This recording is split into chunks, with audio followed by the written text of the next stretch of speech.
Ndugu mpendwa, jambo sana. Nafurahi kwamba uko vizuri kabisa.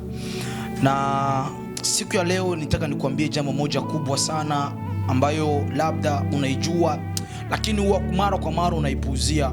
Na hiyo jambo ni kukiri. Unajua kukiri kunaumba. Neno kukiri ni kutamka, kujitamkia maneno mazuri. Lakini kuna watu ambao katika maisha yao wamejifungia vitu vingi kwa sababu bado hawakiri maneno mazuri kwa ajili ya maisha yao. Bado hawakiri mambo mazuri kwa ajili ya maisha yao. Utakuta mtu anasema mie ndo nikashindikiza wengine, mie ndo niko hivi, mie ndo vile na vile, lakini uelewe ya kwamba hauko hapa duniani kwa bahati nasibu, na Mungu ana mpango na wewe.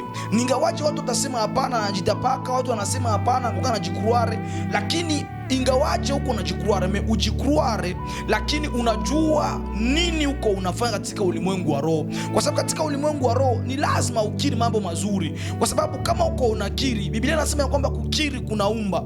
Na kama uko unaendelea kukiri maneno mazuri kwa ajili yako na kwa ajili ya maisha yako, kwa ajili ya watoto wako, basi ile maneno itavaa mwili na utaona baraka. Lakini kuna wazazi wengi wanakiri maneno mabaya kwa ajili ya watoto wao, na unakuta kesho watoto wakahaba.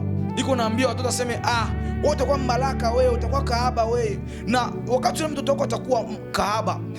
Nikuambie tu mtu wa Mungu ya kwamba wakati unamwambia atakuwa kahaba na wewe ndio ulimzaa, ile maneno yote ambayo uko unamwambia itavala mwili, na kesho mtoto anakuharibikia, basi inakuwa matatizo. Dada, mama yangu, kaka yangu, kiri maneno mazuri kwa ajili ya maisha yako. Usikubali mtu akukatize tamaa katika mambo ambayo unawaza na ambayo unapangilia. Asante sana, ubarikiwe na Bwana.